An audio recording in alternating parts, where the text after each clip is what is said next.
বিসমিল্লাহির রহমানির রহিম। আসসালামু আলাইকুম, hi everyone, welcome back another video. আমি আছি ফাতেমা তোমাদের সঙ্গে। আমার চ্যানেলে সবাইকে স্বাগতম, দোয়া ও ভালোবাসা। আমার ব্লগটি যদি ভালো লেগে থাকে লাইক, কমেন্ট, শেয়ার এবং সাবস্ক্রাইব করবে। পাশে থেকে বেল আইকনটি বাজিয়ে অল বেল আইকনটি বাজিয়ে দিবে, তবেই আমার নিত্য নতুন সবগুলো রান্না চলে যাবে তোমাদের কাছে। আজ বানাবো জিলাপি। দোকানের মতো প্যাঁচগুলো না হলেও স্বাদে গুণে মানে আমার জিলাপি কম কিন্তু মজা হয়নি।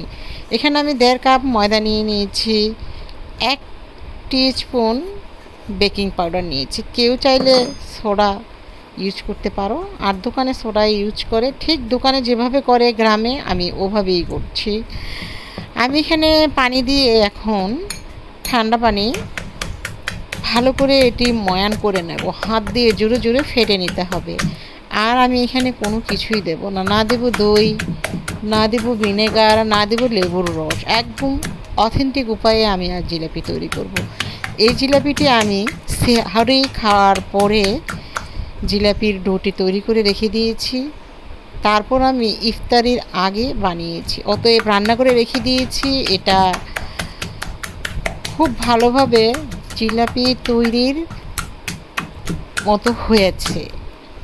8 থেকে 10 ঘন্টা ডোটা তৈরি করে রেখে দিলে আর কোনো কিছু দিতে হবে না। এই তো আমি উঠিয়েছি, আর আমি একটু কাছ থেকে দেখাচ্ছি আমার জিলাপির ডোটি যে পারফেক্ট হয়েছে। এই যে ভিতরে বাবলের সৃষ্টি হয়েছে একদম, এটাই হলো আসল জিলাপির ডো।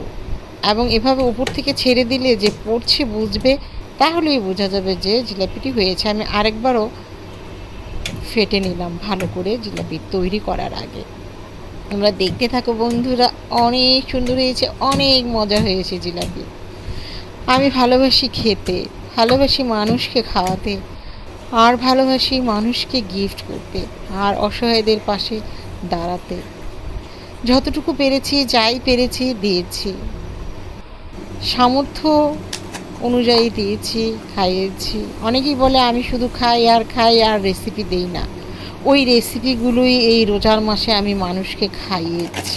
আমি একা খাইনি রে ভাই, সারা বিশ্বের সবগুলো মানুষকে তো আমি খাওয়াতে পারবো না, অত কি সামর্থ্য আমার আছে?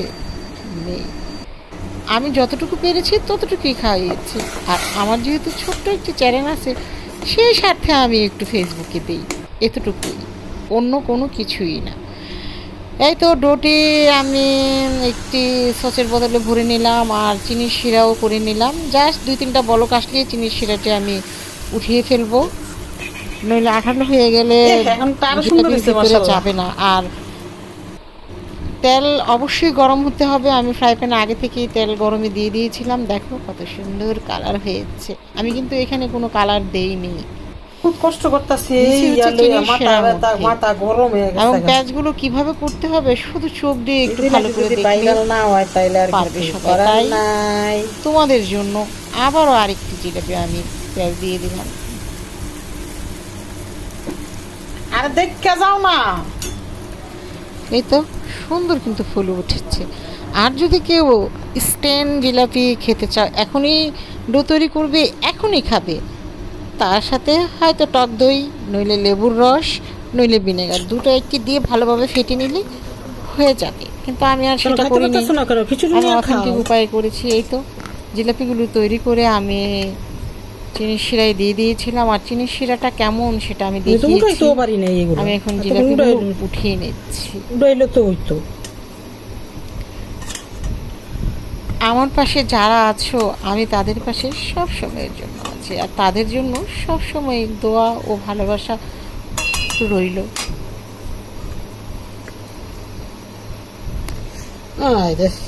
এই তো আমার সুন্দর জিলাপি, মুচমুচে জিলাপি হয়েছে। খেতে যা হয়েছে না, অসম্ভব মজার ছিল।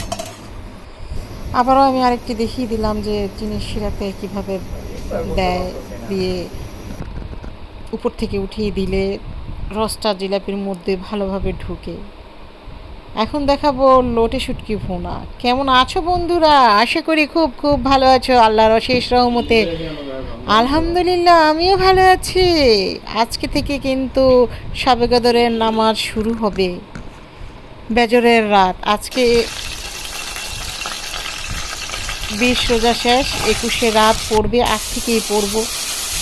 যদি তোমাদের সম্ভব হয় তোমরাও পড়ো বন্ধুরা। 5 ওয়াক্ত নামাজ পড়বো, তাহাজ্জুদ পড়বো, নফল পড়বো, রোজা রাখবো, তারাবি পড়বো, সব থাকবো। কিচ্ছু লাগবে না। এই তো পেঁয়াজ কাঁচামরিচ দিয়ে হাফ কাপের কম তেল দিয়েছি, দিয়ে হলুদ হাফ টিস্পুন করে দিয়েছি, 2 টিস্পুন মরিচের গুঁড়ো দিয়েছি, আর লটি শুটকিগুলো কেটে ধুয়ে সেদ্ধ করে নিয়েছি, নিয়ে ঝরিয়ে রেখেছিলাম, ঢেলে দিলাম। এখন বেশি একটু সময়ও লাগবে না, পানিও তেমন একটা লাগবে না, দিয়ে এই তো নেড়ে চেড়ে আমি আমার লটি শুটকিটি তৈরি করে নিলাম। খেতে কিন্তু অনেক মজার ছিল, আর দেখতে কিন্তু লোভনীয় ছিল। বন্ধুরা, এই কাজ করে ঘরে যে শ্যুট করব, ঘর পরিষ্কার, ঘর গুছাচ্ছি, সম্ভব হয়ে ওঠে না। বিভিন্ন কাজে বিভিন্ন ইয়েতে জড়িয়ে পড়েছি, বিভিন্ন কাজে যেতে হয়, করতে হয়, এই জন্য পারছি না।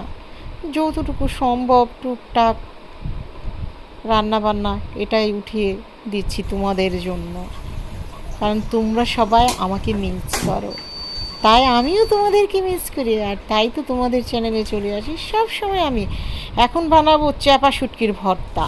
চাপা শুটকিটা এটা হচ্ছে আমি ভেজে নিলাম ধুয়ে, আর মরিচ বেটে নিলাম, শুটকিটাও টেলে নেওয়ার পরে বেটে নিলাম। এখন আস্ত পেঁয়াজ ছেঁচে দিয়ে লবণ দিয়ে উঠিয়ে নিচ্ছি। আর আমার এই শুটকিটা হচ্ছে কক্সবাজারের চাপা শুটকি। এটা আমি খুদের বোয়া দিয়ে খেয়েছি, অসাধারণ লেগেছে। এটার মধ্যে পেঁয়াজ বেশি করে থাকবে, খেতে বেশ ভালো লাগে।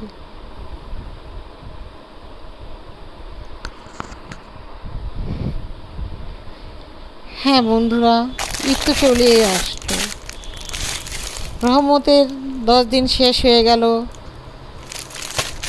মাগফিরাতের 10 দিনও প্রায় শেষ, আজ শেষ। যে যত পারো আল্লাহর কাছ থেকে চেয়ে নাও, গুনাহ মাফ করে নাও, এটাই হবে আমাদের উচিত। আজ শবে কদরের নামাজ সবাই পড়বে, কারণ 21 রাত আজ। এখানে কিছু শাড়ি আর 3 পিস অসহায়দের মাঝে ঈদ উপহার দেব, এখনও করিনি, কিছুদিন পরে করব। নিয়ে আসতে একটু শেয়ার করলাম। আমি প্রতিদিনের মতোই বলি যে আমি পুরোপুরি দেওয়ার সময় আমি ভিডিওটা করতে পারি না, কারণ ওখানে আমাকে যেতে দেওয়া হয় না, তাই আমি করতে পারি না। আমি যে কজনকে দিব সেটা হয়তো আমি করতে পারবো, এটাই একটু দেখাতে পারবো। সবাই সবার পাশে দাঁড়াবে, অসহায়দের। মানুষ অনেক অসহায়, অনেক অনেক অনেক। রাস্তায় বের হলে বন্ধুরা দেখা যায় মানুষ কত অসহায়, যার যার সামর্থ্য অনুযায়ী তাদের পাশে আমরা দাঁড়াই। আমাদের পাশে আল্লাহ। আজকে আর পারলাম না, ওই ঘুরে ঘুরে দেহে আমি কি করি। এখানে দুধ বসিয়ে দিয়েছি, তেজপাতা গরম মশলা দিয়ে, আর পাশের চুলায় সাবুদানা সিদ্ধ করেছি, এটি ধুয়ে তারপর দিয়ে দিব। অর্থাৎ আমি সাবুদানার ডেজার্ট তৈরি করবো। আজকে রান্নাই বেশি। এতে আমি এখন ঠান্ডা পানি ঢেলে দিলাম, এখন আমি দিয়ে দিব দুধের মধ্যে। আর এই ডেজার্টটা সাবুদানা দিয়ে করলেই ভালো লাগে, পোলার চাল দিয়ে করলে ভালো লাগবে না। আসলে কেন ভালো লাগবে না জানি না, কিন্তু এটাই ভালো লাগে। আর এটা অত আঠালো হবে না। এই তো পরিমাণ মতো চিনি দিয়ে দিয়েছি, 1 কাপের মতো। এটা আঠালো হবে না, এতটা মজা লাগে, মনে হয় ইফতারের সময় দিলটা ঠান্ডা ঠান্ডা হয়ে যায়। বানিয়ে খেয়ে দেখবে। আমি দিয়ে দিচ্ছি আঙ্গুর কুচি, দিয়ে দিচ্ছি খেজুর কুচি, দিয়ে দিচ্ছি তরমুজ কুচি, আমার ঘরে যা ছিল তাই দিয়েছি। পেয়ারা মনে হয়েছিল, কিন্তু পেয়ারা এটার মধ্যে যায় না আসলে। তো লাভবান এই কোথায়? তো এমন হবে, তাহলেই খেতে ভালো লাগবে। পায়েসের মতো অত আঠালো হতে হবে না। দেয়া শেষ হয়ে গেছে। উপর থেকে আমি আবারও তরমুজ, খেজুর, আঙুর, সবাইকে ভালোবাসি, দেখতে ভালো লাগছে আর আমাকে সবাই কেমন লাগে। আমার প্রতিদিন একজন না একজন বন্ধুরা আমি করার লোক বলছি, সবাই খুব বেশি ভালো থাকবে। আসসালামু আলাইকুম। আমার ঘরে আমার উপরে একজন না একজন আসবেই, তাতে আমি কোনো দুঃখও করি না, কষ্টও করি না, কষ্টও লাগে না। আমাদের এখান থেকেই আমি খাওয়াতে পারি, বরঞ্চ আরও বেঁচে যায়। এটাই হলো আল্লাহর একটি রহমত। তা না, আমাকে আসলে আমি সবাইকে ভালোবাসি আর আমাকে সবাই এই তো সাজিয়ে ফেললাম। দেখো কতটা সুন্দর হয়েছে, অনেক কিন্তু সুন্দর হয়েছে বন্ধুরা। কেন বললাম খেতে ভালোবাসি? সবাই আমাকে বলে আমি শুধু রান্না করি আর খাই। না বন্ধুরা, এতগুলো খাবার একা খাওয়া যায় না, মানুষের মাঝে বিলিয়ে দেই। সেটা সব সময় সব জায়গায় দেখানো হয় না বলে